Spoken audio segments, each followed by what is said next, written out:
Hello nursing experience, कैसे हैं आप सभी। Welcome to my YouTube channel boards to nursing. If you don't know me, my name is Hina Kumari and boards to nursing channel आप लोगों को continuous AIIMS 2026 and nursing entrance exams की paramedical entrance exam की preparation करवा रहा है विद प्रॉपर नोट्स, जिसमें आज हम लोग फिजिक्स का chapter electric charge and field का पार्ट नंबर 4 करने वाले हैं। अगर आप लोगों ने अभी तक मेरे लास्ट पार्ट्स को नहीं देखा है तो उन्हें देख लेना, क्योंकि उसमें मैंने बहुत सारी फैंटास्टिक चीजें आप लोगों को बताई हैं जो कि आप लोगों के एग्जाम्स के पॉइंट ऑफ व्यू से बहुत ज्यादा इंपॉर्टेंट है, चाहे वो बोर्ड का एग्जाम हो या किसी नर्सिंग एंट्रेंस एग्जाम की बात हो। तो आज हम लोग इस चैप्टर में बहुत सारी चीजें पढ़ने वाले हैं। सबसे पहले हम लोग इसमें इलेक्ट्रिक फील्ड पढ़ेंगे, इलेक्ट्रिक फ्लक्स पढ़ेंगे, बहुत सारी चीजें पढ़ने वाले हैं। ये भी आप लोगों के लिए बहुत ज्यादा इंपॉर्टेंट है। ये चैप्टर बहुत ज्यादा इंपॉर्टेंट है क्योंकि इससे हर एक एग्जाम में क्वेश्चन आता ही आता है, और आने वाले चैप्टर्स जो हैं फिजिक्स के वो इस चैप्टर से जुड़े हुए हैं। दैट्स वाई हमें सबसे पहले ये चैप्टर पढ़ना है और इसे जल्द से जल्द हमें कंप्लीट करना है। सो स्टार्ट करते हैं आज की class.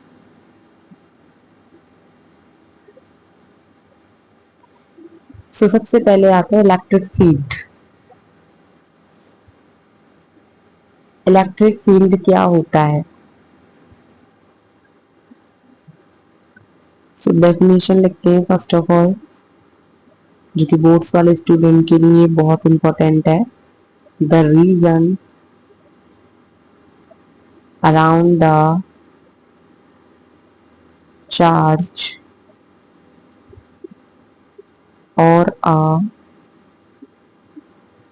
System of charge in which other charges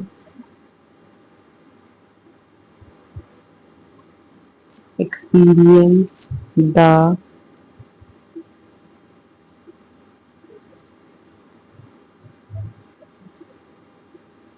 force according to their nature। इस डेफिनेशन से हमें समझ में आ रहा है कि कोई भी चार्ज है, any charge, just like this is charge, इसके अराउंड में एक इलेक्ट्रिक फील्ड होता है। उस इलेक्ट्रिक फील्ड के कांटेक्ट में अगर कोई और चार्ज आता है और वो एक फोर्स एक्सपीरियंस करता है, मतलब जैसे कि मैं एक और चार्ज को यहाँ लेके आती हूँ, तो अगर ये पॉजिटिव चार्ज है और अगर ये भी पॉजिटिव होगा तो ये रिपेल करेंगे। अगर ये पॉजिटिव है और अगर ये नेगेटिव होगा तो ये अट्रैक्ट करेगा, बहुत जल्दी पास आ जाएगा। तो ये जो अकॉर्डिंग टू देयर नेचर, वो पॉजिटिव है या नेगेटिव है इस पे डिपेंड करता है। तो जो फोर्स जिस एरिया तक, जिस रीजन तक वो एक फोर्स को एक्सपीरियंस करता है अदर चार्ज, एक दूसरे चार्ज की वजह से, उसको इलेक्ट्रिक फील्ड कहते हैं। इलेक्ट्रिक फील्ड का रीजन कहते हैं, उतने रीजन को हम लोग इलेक्ट्रिक फील्ड कहते हैं। इंटेंसिटी, इलेक्ट्रिक फील्ड इंटेंसिटी को डिनोट किससे किया जाता है? ई वेक्टर से। ये एक रियल क्वांटिटी है। जो हमने इलेक्ट्रिक फील्ड पढ़ा वो तो एक रीजन था, हम रीजन बताते हैं इलेक्ट्रिक फील्ड किसे कहते हैं, लेकिन इलेक्ट्रिक फील्ड इंटेंसिटी उसकी क्वांटिटी को निकालता है। द फोर्स पर unit charge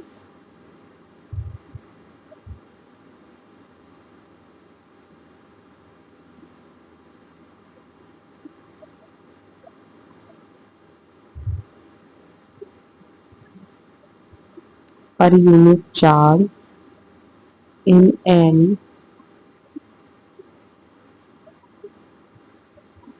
external field is known as electric field intensity। मतलब इलेक्ट्रिक फील्ड इंटेंसिटी को हम लोग जो सॉल्व करते हैं वो होता है फोर्स पर यूनिट चार्ज। पर यूनिट पर कितना फोर्स लग रहा है वो आपकी इलेक्ट्रिक फील्ड इंटेंसिटी होती है। इसका फॉर्मूला आता है E is equals to F upon Q not.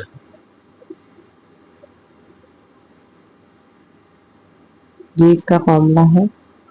Q naught test charge है। ओके,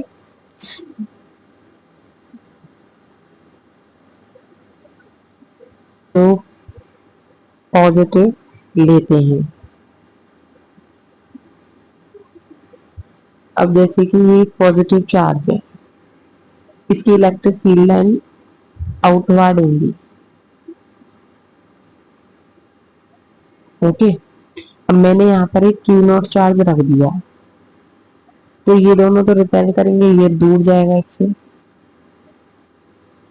क्योंकि क्यू नॉट जो होता है टेस्ट चार्ज, ये पॉजिटिव होता है और ये भी पॉजिटिव है, तो ये दोनों एक दूसरे को रिपेल करेंगे। और इसकी जो आउटलाइन है, जो इलेक्ट्रिक फील्ड लाइन है, वो आउटवर्ड रहती है। पॉजिटिव की इलेक्ट्रिक फील्ड लाइन इनवर्ड रहती है।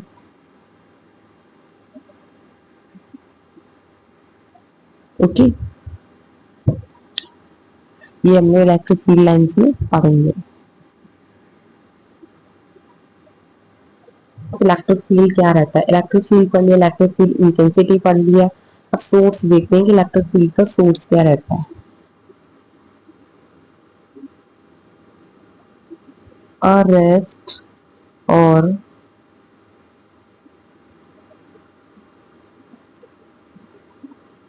moving charge or a variable magnetic field।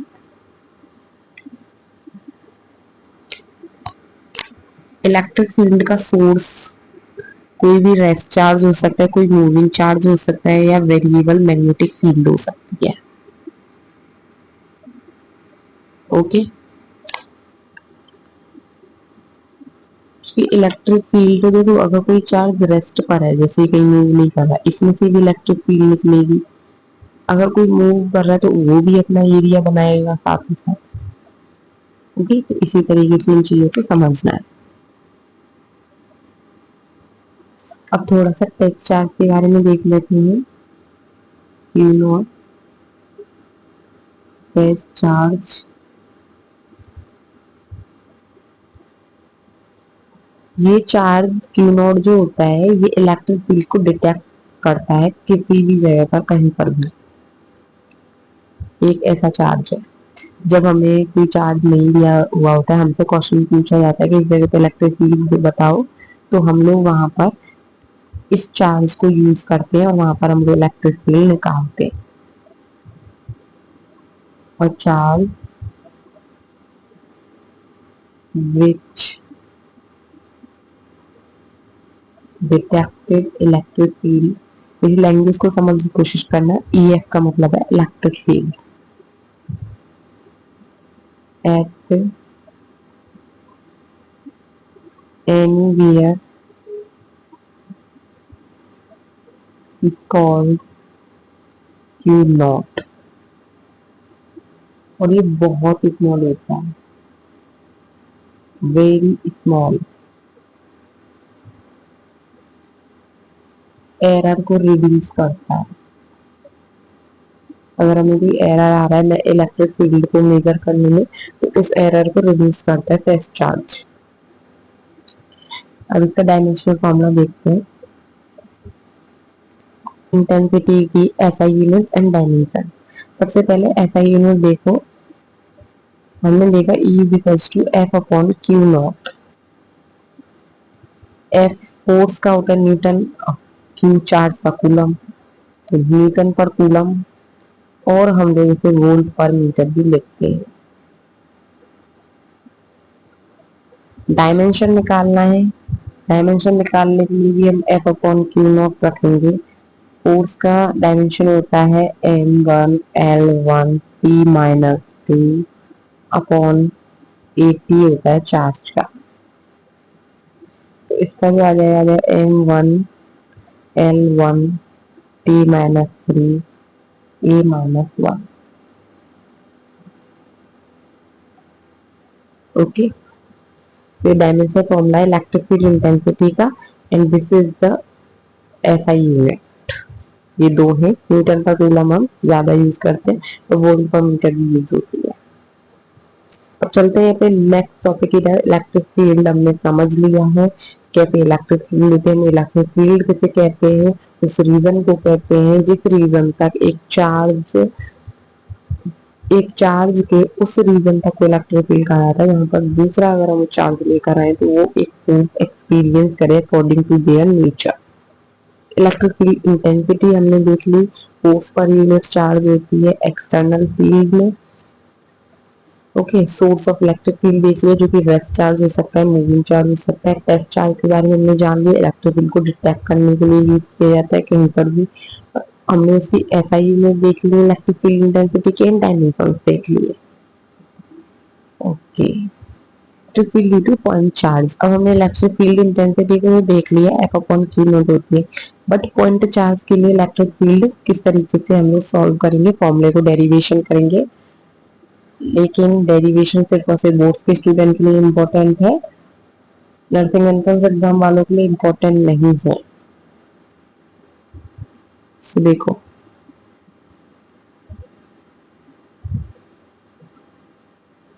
ये एक क्यू है, ये O पॉइंट है, and this is P point at R distance. Okay, point charge के लिए इलेक्ट्रिक फील्ड निकालनी है P पॉइंट पर. सो हम लोग यहाँ पर Q नोट अज्यूम करेंगे. तो ये पॉजिटिव है, ये भी, ये तो पॉजिटिव होता ही है टेस्ट चार्ज. तो फोर्स किधर लगेगा, फोर्स इधर लगेगा, फोर्स इधर लगेगा. This is your force, right. अब देखें, अगर हम अकॉर्डिंग टू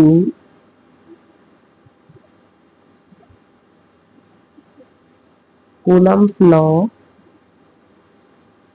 फोर्स का फॉर्मूला क्या होता है, K Q naught upon R square. Mark at the first equation. Okay,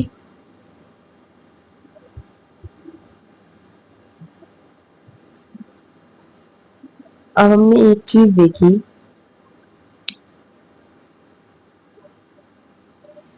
E is equals to क्या है, electric field intensity is equals to F upon Q not,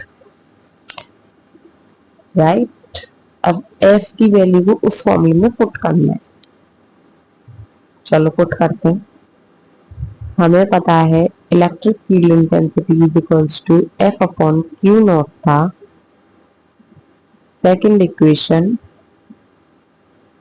so equation from first and second, E is equals to क्या आएगा, F की जो value निकाली है उसे put कर देना है, K Q naught upon Q naught R square. Q naught से क्यू नॉट कैंसिल आउट, क्या बचा,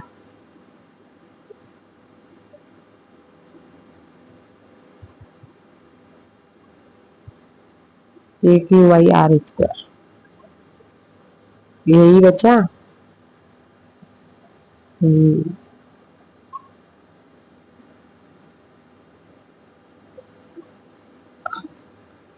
इलेक्ट्रिक फील्ड इंटेंसिटी का फॉर्मूला तो निकल आया K Q by R square. But अगर वेक्टर लगाना हो तो मैंने आप लोगों को बताया था जब लास्ट क्लास में डेरिवेशन करवाया था, हम यहाँ पर आर स्क्वायर और यहाँ आर का कैप लगा देते हैं. दीज टू फॉर्मूलाज, ये है वेक्टर फॉर्म के लिए, and this is the simple formula. Okay, derivation करवाया है, आप लोगों के सामने करवाया है, पहले से लिख के नहीं रखा है, साथ में किया है. आई होप आप लोग भी राइट डाउन कर रहे होंगे, क्योंकि आप लोगों का सपना आपके आराम से बड़ा तो नहीं हो सकता। अब अगर हम लोग फॉर्मूले को यहाँ लिखें, E is equals to K Q by R square. E जो है डायरेक्टली प्रोपोर्शनल है क्यू के एंड E इनवर्सली प्रोपोर्शनल है आर स्क्वायर के।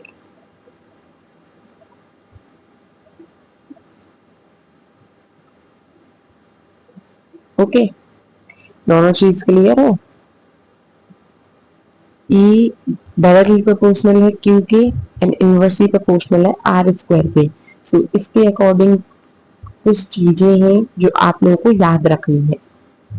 अगर आर इंक्रीज होगा, मैं तो ऐसे नहीं लिखवा रही, पूरा पूरा नोट लिखवाऊंगी, लेकिन डायग्राम लिख लो। अगर इलेक्ट्रिक फील्ड के लिए, इलेक्ट्रिक फील्ड एंड चार्ज के लिए डायग्राम सॉरी ग्राफ बनाएंगे तो किस तरीके से बनेगा, तरीके से electric field and the charge दोनों एक दूसरे के डायरेक्टली प्रोपोर्शनल है, सो स्ट्रेट लाइन।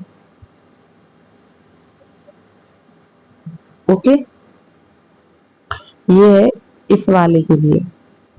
और अगर आर के साथ देखें, आर क्या है, इनवर्सली प्रोपोर्शनल है स्क्वायर का electric field, there is are.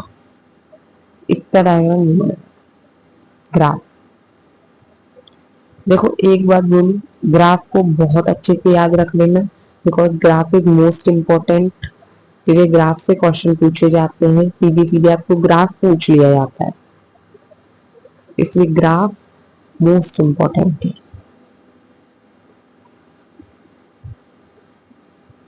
अब हम लोग जो नोट लिखने वाले हैं वो नोट लिखेंगे।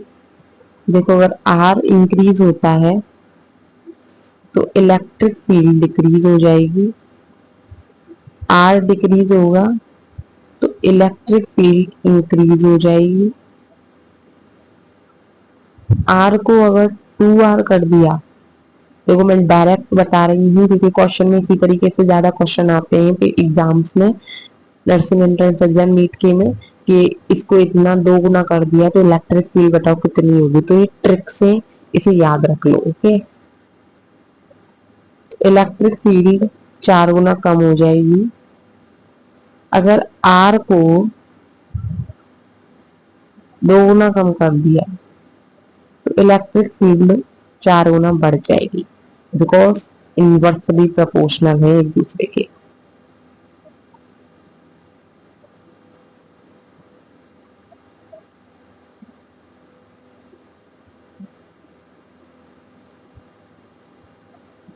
सो I hope it is clear to you. बहुत अच्छा नोट है, आप लोगों को इसे अपनी कॉपी में लिख लो अच्छे से, और लिख करके एक पेज पे भी लिख लो और अपने रूम में चिपका लो जहाँ आप स्टडी करते हो, ताकि आप लोग इसे रोज रोज देखो या आप लोगों को याद रहे। ओके, आगे चलते हैं। सिस्टम ऑफ चार्जेस, हमने पॉइंट चार्जेस के लिए निकाल लिया, इलेक्ट्रिक फील्ड के क्यू बाई आर स्क्वायर आया। अब निकालना है electric field due to system of charge. अगर सिस्टम दे रखा है उसमें कितने चार्ज होंगे, charge is equal to N number के लिए हमें इलेक्ट्रिक फील्ड निकालना है। तो कैसे निकालना है, तो जैसे कि अज्यूम करते हैं कि हम फर्स्ट चार्ज के लिए निकाल रहे हैं, तो हम लिखेंगे E1, क्योंकि इलेक्ट्रिक फील्ड फर्स्ट चार्ज के लिए निकाल रहे हैं। सो यहाँ आ जाएगा के क्यू 1/R1 का स्क्वायर एंड यहाँ R वेक्टर फर्स्ट का, ये आपकी फर्स्ट इक्वेशन बन जाएगी। ओके, अगर हम E2 के लिए निकालते हैं, फिर यहाँ के क्यू 2 आ जाएगा, R2 का स्क्वायर आ जाएगा, R2 का वेक्टर आ जाएगा। This is your second equation. अगर हम थर्ड चार्ज के लिए इलेक्ट्रिक फील्ड निकालेंगे तो के क्यू 3 आ जाएगा, आर थर्ड का स्क्वायर आ जाएगा, आर थर्ड का वेक्टर आ जाएगा। This is your third equation. Okay, अब कुछ याद आ रहा है, कुछ देखा था ऐसा लास्ट क्लास में, देख के आए हो या नहीं? नहीं देख के आए हो तो देखना, मैंने उसमें इस तरीके का सॉल्यूशन करवा रखा है।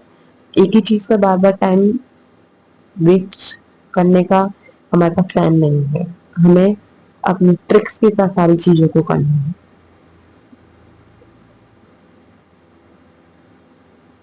सो आगे अगर हम देखें अकॉर्डिंग टू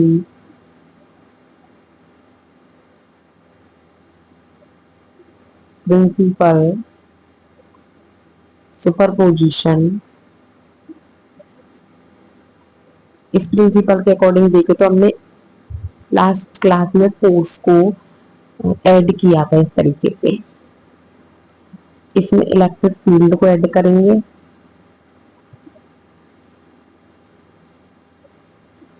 प्रिंसिपल के अकॉर्डिंग, तो E1 करेंगे प्लस E2 करेंगे प्लस इसी तरीके से हमें n नंबर तक ऐड करना है। सो इलेक्ट्रिक फील्ड कितनी आएगी, सबका फॉर्मूला पुट करो जैसा जैसा भी निकाला है। KQ1/R1 2P और यहाँ R1P का वेक्टर प्लस KQ2/R2 R2P का वेक्टर प्लस इसी तरीके से हमें n तक करना है, PQN Rn का स्क्वायर P और Rn का वेक्टर, इस तरीके से करना है। जिस तरीके से फोर्स का फॉर्मूला लिख दिया था उसी तरीके से इसका भी फॉर्मूला लिख देंगे।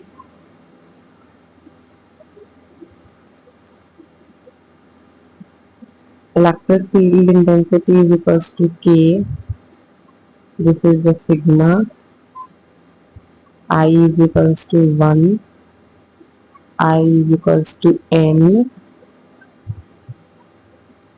Q I upon R I का स्क्वायर P R I का vector P। Okay,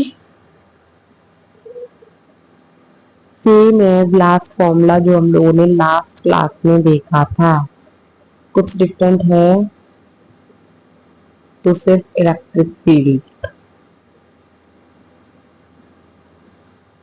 same as this formula. I hope it is clear to you all. नहीं क्लियर हुआ है, वीडियो को रिपीट करके देखना, नोटबुक के साथ सॉल्व करके देखना, समझ में आ जाएगा। Okay,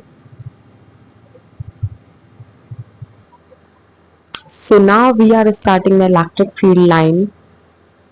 electric field line electric field का एक पार्ट है लेकिन डिफरेंट है।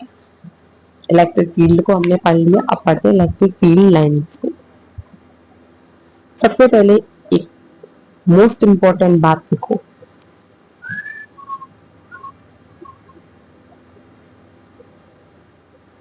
पिक्टोरियल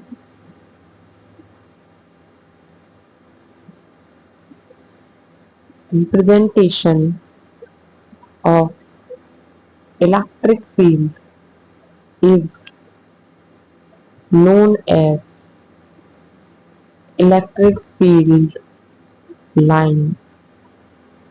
जो हम रिप्रेजेंटेशन करते हैं इलेक्ट्रिक फील्ड का, वो पिक्टोरियल रिप्रेजेंटेशन ही इलेक्ट्रिक फील्ड लाइन कहलाता है, जो कि हमने फॉर्मूला देखा था, electric field intensity is equals to KQ/R²। Okay, but एक बात ध्यान रखना, इलेक्ट्रिक फील्ड क्या थी, रियल क्वांटिटी थी, but electric field line always be imaginary, इन्हें सिर्फ इमेज किया जा सकता है, जो रियल क्वांटिटी नहीं है, इन्हें सिर्फ इमेज किया जाता है। ओके ओके, महा इम्पोर्टेंट बात ये है, अगर आपसे पूछे एट इन्फिनिटी इलेक्ट्रिक फील्ड कितनी होगी, जीरो। इन्फिनिटी पर इलेक्ट्रिक फील्ड जीरो होता है। ओके, पॉजिटिव चार्ज से लाइन जो होती है इलेक्ट्रिक फील्ड लाइन, वो आउटवर्ड होती है, एंड नेगेटिव चार्ज के इनवर्ड होती है।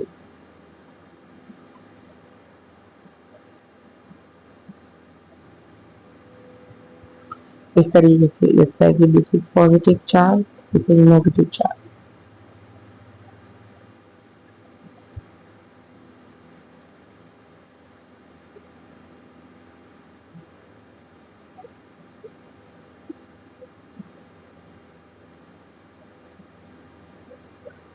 ठीक है,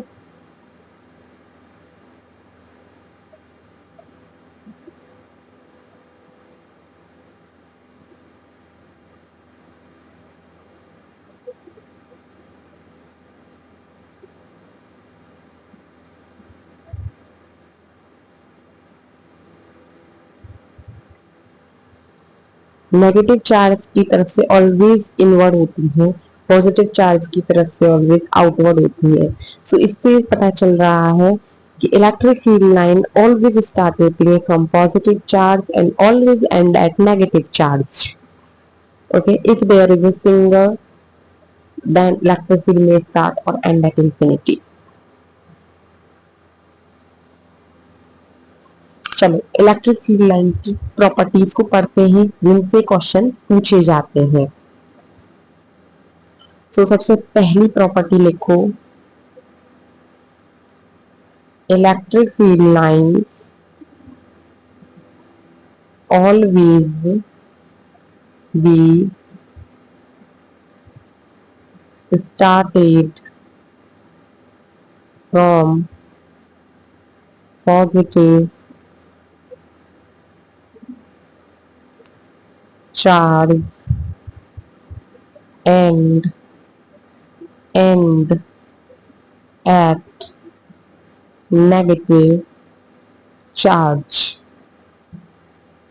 जैसा कि मैंने आप लोगों को डायग्राम बना के दिखा, पॉजिटिव से स्टार्ट हो रही थी, नेगेटिव से एंड हो रहा था। If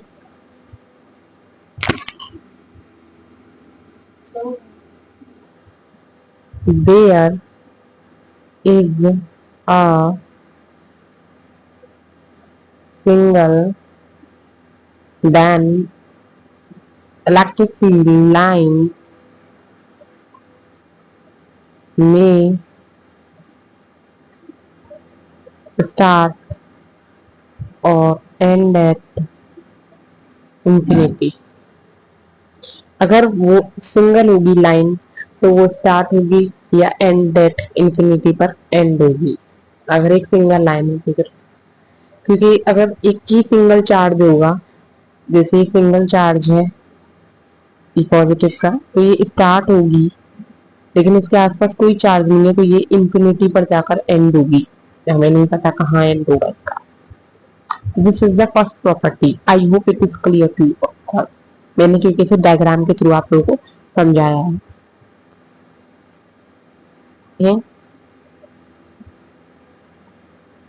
two electric field line never be intersect to each other।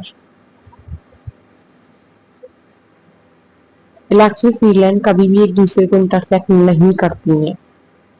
मैंने आप लोगों को जो डायग्राम बना के दिखाया, क्या इसमें कोई भी इलेक्ट्रिक फील्ड लाइन एक दूसरे को इंटरसेक्ट कर रही है? सब अपनी अपनी डायरेक्शन जानी, नहीं किसी को किसी से कोई मतलब नहीं है। अपने आप से मतलब है, हम अपने रास्ते पर चलेंगे, कोई चाहे किसी भी रास्ते पर जाए, हमें उसके रास्ते पर ना टांग अड़ानी है, ना ही अपने रास्ते में किसी को टांग अड़ाने देनी है। सो ये रूल फॉलो करती है इलेक्ट्रिक फील्ड लाइन। आप लोग भी अपनी लाइफ में यही रूल फॉलो कीजिए, same second property of electric field line.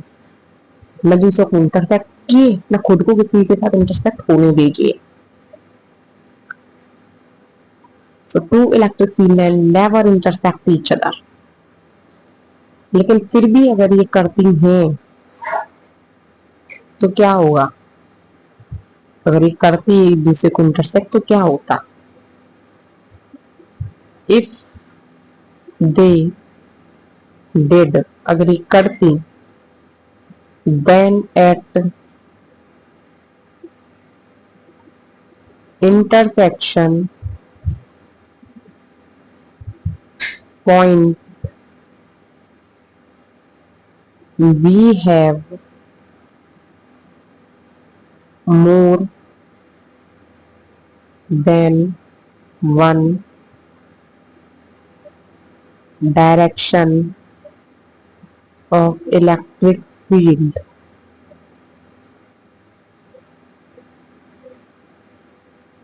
which is not possible.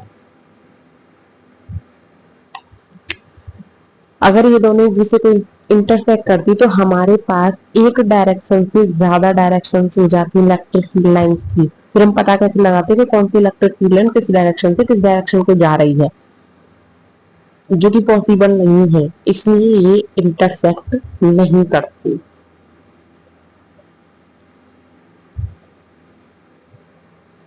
So next property of electric field line,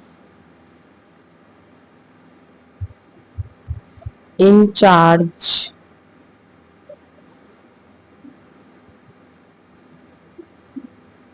free space electric field lines always be make smooth curve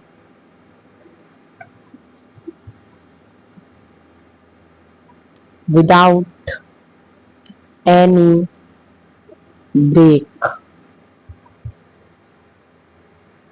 मतलब अगर मतलब कोई charge है, charge free space में रखा हुआ है, तो जब वो इलेक्ट्रिक फील्ड बनाता है ऑलवेज भी कर्व बनाता है। जैसे ये एक चार्ज है, ऑलवेज भी इस तरीके से बनाएगा, मैंने आप लोग को डायग्राम में दिखाया था, इसी तरीके से बनाता है। Okay, curved.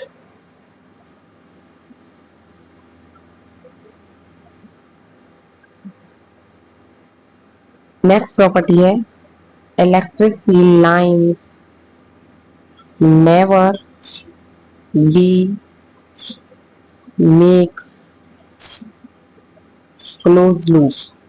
लेकिन ये कभी भी क्लोज लूप नहीं बनाते। आप लोगों ने देखा है कि ये एक पॉजिटिव चार्ज है, ये अपने आप से शुरू करके अपने आप से खत्म कर दे, नो, ये हमेशा कर्व बनाते हैं इस तरीके से, इस तरीके से नहीं बनाते, क्लोज नहीं बनाते, कर्व बनाते हैं। ओके, अब जो नेक्स्ट प्रॉपर्टी है वो आप लोगों को अगर मैं डायग्राम के थ्रू समझाऊं तो शायद आप लोगों को ज्यादा अच्छे से समझ में आएगी मेरे लिखने से ज्यादा। अब जैसे कि ये एक चार्ज है, पॉजिटिव चार्ज, ये इलेक्ट्रिक फील्ड बना रहा है इस तरीके से,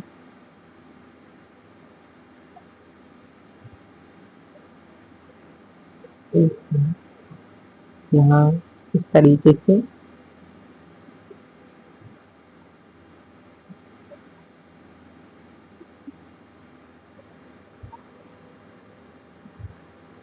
तो देखो यहाँ पर तुम्हें दिख रहा है यहाँ पर कितना, मतलब यहाँ कितना डेंस एरिया है, यहाँ धीरे धीरे करके दूर दूर होते जा रहे हैं, है ना। So same electric field intensity उस रीजन में ज्यादा होती है जहां पर वो एक दूसरे के ज्यादा क्लोज होते हैं, एंड इलेक्ट्रिक फील्ड इंटेंसिटी वहां ज्यादा कम हो जाती है जहां पर वो एक दूसरे से दूर दूर होते हैं, फार होते हैं। तो देखो यहाँ ये इतनी क्लोज है एक दूसरे, सारी लाइन एक दूसरे क्लोज है, यहाँ इलेक्ट्रिक फील्ड इंटेंसिटी ज्यादा होगी, यहाँ ये पास पास नहीं है, दूर दूर है। तो यहाँ इलेक्ट्रिक फील्ड इंटेंसिटी डिक्रीज होती है, जैसे जैसे इस तरीके से जाएंगे इलेक्ट्रिक फील्ड इंटेंसिटी डिक्रीज हो रही है। इसे इमेजिन करके देखो, जब कोई पार्टनर है, अगर वो लोग एक दूसरे के साथ रह रहे हैं तो एक दूसरे से बार बार बातें करेंगे, अंडरस्टैंडिंग बढ़ती है, राइट। लेकिन जब एक दूसरे से दूर होते हैं तो मिसअंडरस्टैंडिंग बढ़ती है, दूरियां बढ़ती हैं, तो अंडरस्टैंडिंग कम होती जाती है। Just like that electric field पास रहने पर ज्यादा है, दूर जाने पर कम है। तो प्रॉपर्टीज तो कंप्लीट हो चुकी हैं। चलते हैं नेक्स्ट टॉपिक की तरफ। मैंने आप लोगों को प्रॉपर्टी डायग्राम के थ्रू समझा दी है। I hope it is clear to you all. Electric flux क्या होता है? इलेक्ट्रिक फ्लक्स होता है एक मतलब एक नॉर्मल एरिया है, उस नॉर्मल एरिया से जितनी इलेक्ट्रिक फील्ड लाइंस पास करेंगी वो आपका इलेक्ट्रिक फ्लक्स की वैल्यू होगी। इलेक्ट्रिक फ्लक्स को डिनोट करते हैं फाई ई से। ओके, इसी को इलेक्ट्रिक फ्लक्स कहते हैं। जितना एरिया से जितनी इलेक्ट्रिक फील्ड लाइन पास करेंगी उतनी आपकी इलेक्ट्रिक फ्लक्स की वैल्यू होगी। ओके, इसमें जो एरिया होता है वो वेक्टर क्वांटिटी होता है। ओके, इसमें आप लोगों का जो एरिया होता है वो एरिया वेक्टर ऑलवेज परपेंडिकुलर रहता है आउटवर्ड डायरेक्शन में प्लेन एरिया के, जस्ट लाइक दैट। ये एक आपका प्लेन एरिया है, इस एरिया के आउटवर्ड डायरेक्शन में आपका एन वेक्टर रहेगा। ये आपका एरिया वेक्टर है और ये वेक्टर क्वांटिटी होती है। इसके बाद मैग्नीट्यूड एंड डायरेक्शन दोनों होते हैं। फाई ई का formula, phi E directly proportional होता है एरिया वेक्टर के। फाई ई डायरेक्टली प्रोपोर्शनल होता है इलेक्ट्रिक फील्ड के। फाई ई डायरेक्टली प्रोपोर्शनल होता है कॉस थीटा के।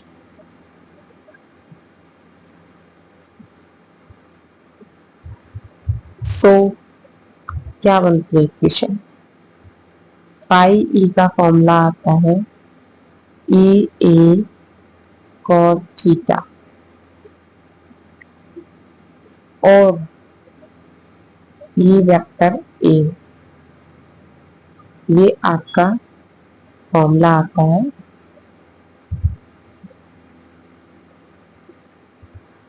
फाई ई का, इलेक्ट्रिक फ्लक्स का। वेक्टर क्वांटिटी है तो कॉस थीटा आ जाएगा डॉट की जगह पे। Okay, dot product of vector के इक्वेशन से बन करके आया है।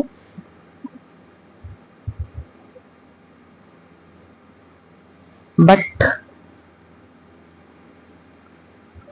फाई ई जो है ये स्केलर क्वांटिटी होती है, ध्यान रखना। एरिया वेक्टर वेक्टर क्वांटिटी है but phi E electric flux scalar quantity है। ओके,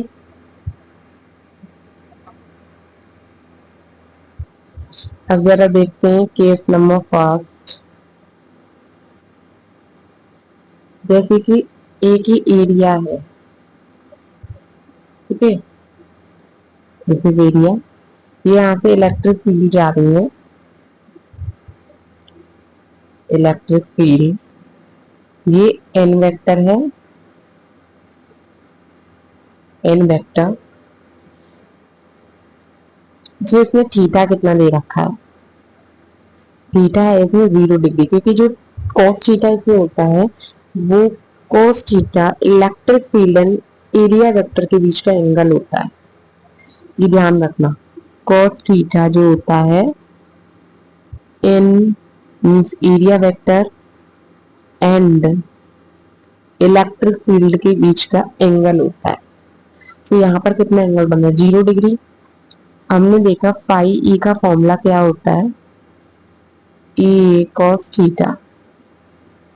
कॉस थीटा 0 डिग्री है, तो 0 डिग्री कॉस 0 डिग्री कितना होता है? 1। तो फाई ई कितना हो गया? ये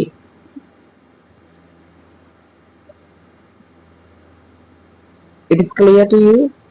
अगर थीटा इज इक्वल्स टू 0 हो जाए तो इलेक्ट्रिक फ्लक्स हमारा ये रहता है। सेकंड केस देखते हैं, केस नंबर सेकंड। सेम इसमें भी इसी तरीके से एक एरिया है बट इसकी इलेक्ट्रिक फील्ड लाइंस इधर जा रही हैं एंड इसका एरिया वेक्टर इधर है। इसमें थीटा कितना दे रखा है? थीटा दे रखा है हमें। अभी नहीं पता कितना थीटा है, तो थीटा दे रखा है, तो यहाँ पर हम इसका फॉर्मूला यूज करेंगे ई कॉस थीटा। तो I hope it is clear to you all. Case number third देखते हैं, बहुत ज्यादा फैंटास्टिक है। नंबर थर्ड में बहुत ज्यादा ट्विस्ट है। इर्रेगुलर एरिया के लिए निकालना है। कैसे निकालेंगे? जैसे कि हमें दे दिया इस तरीके से एनी एरिया।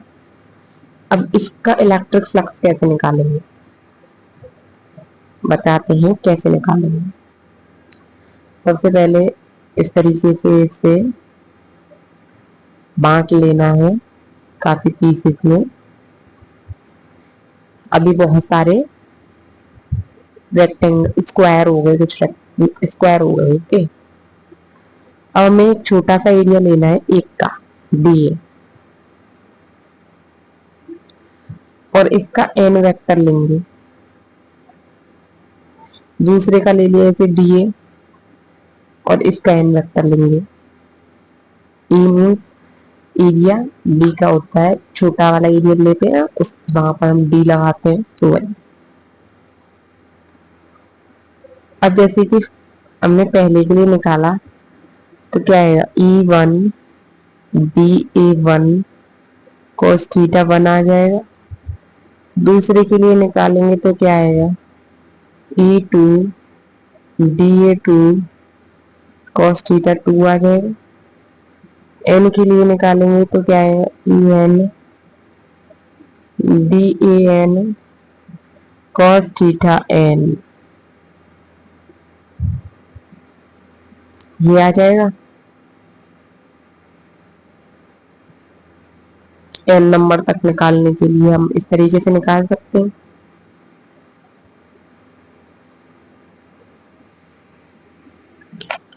इसलिए एक फॉर्मूला बनाया, phi is equals to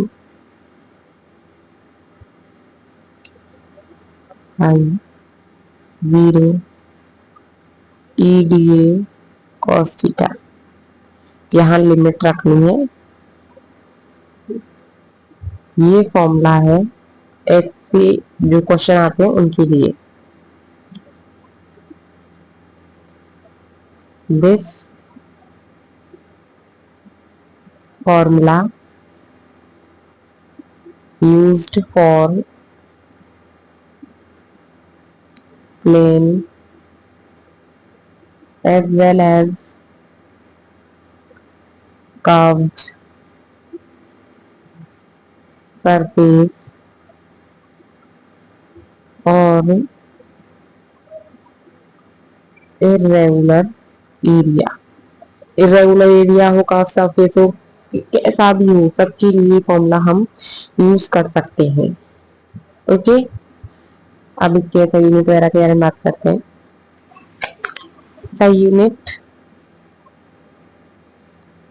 Newton पर कूलम मीटर स्क्वायर और volt meter.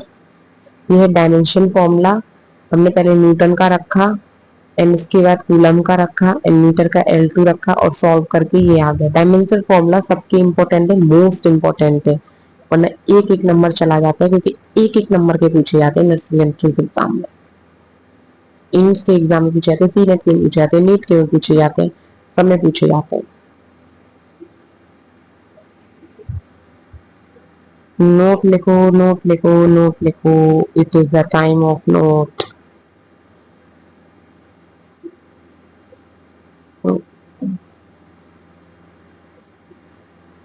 When angle between area and electric field given, then what? Theta is equals to 90 minus theta degree। Zero नहीं है, ये theta है। सो अगर आपको एंगल दे रखा है between area and electric field के बीच का एंगल, तब आप लोगों को से 90 माइनस थीटा करना है। जितना एंगल दे रखा है उसे 90 में से माइनस करना है। Okay, so this is the note for you. Electric dipole is most important. First of all, मैं इसकी definition लिख रही हूँ. A pair of equal and opposite charges separated by a small distance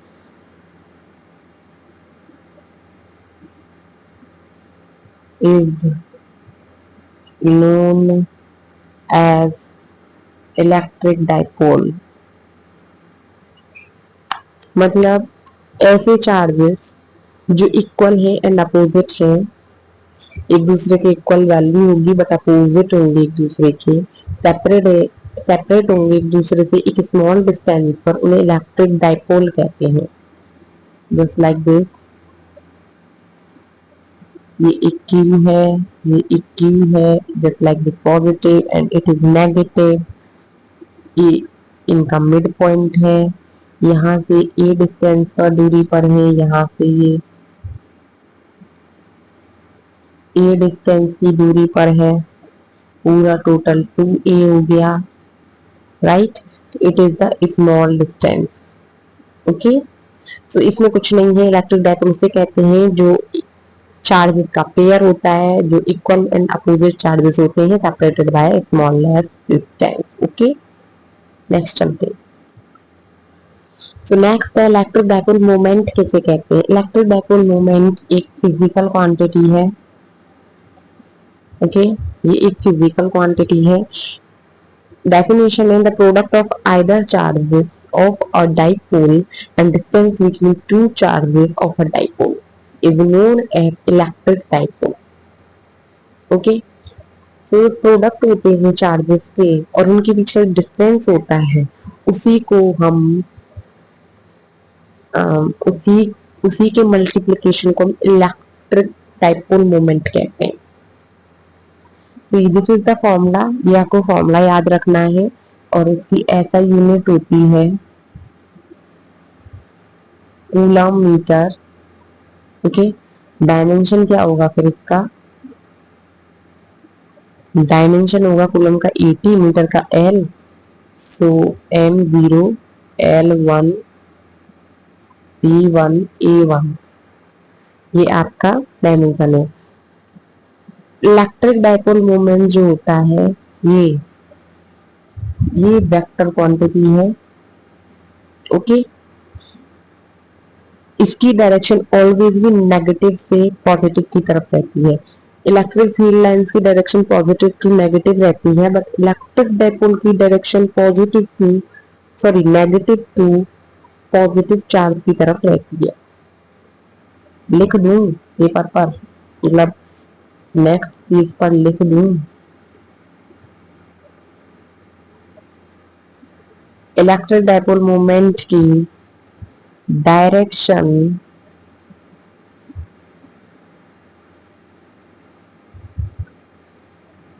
negative to positive रहती है.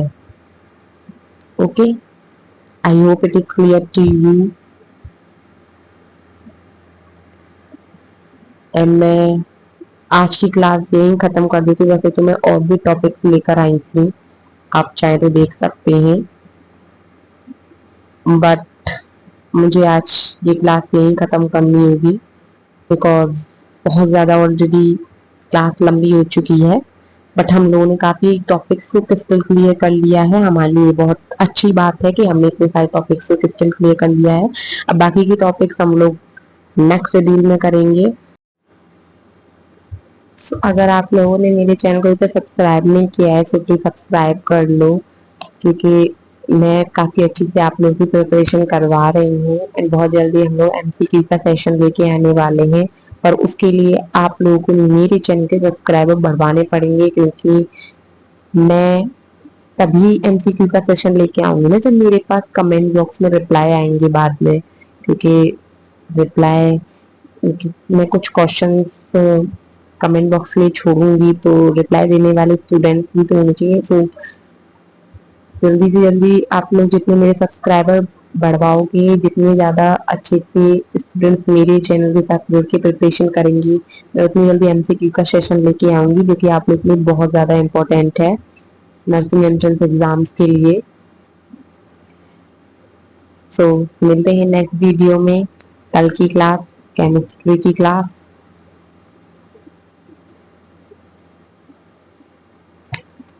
बने रहे हमारे चैनल पर। Thank you so much guys.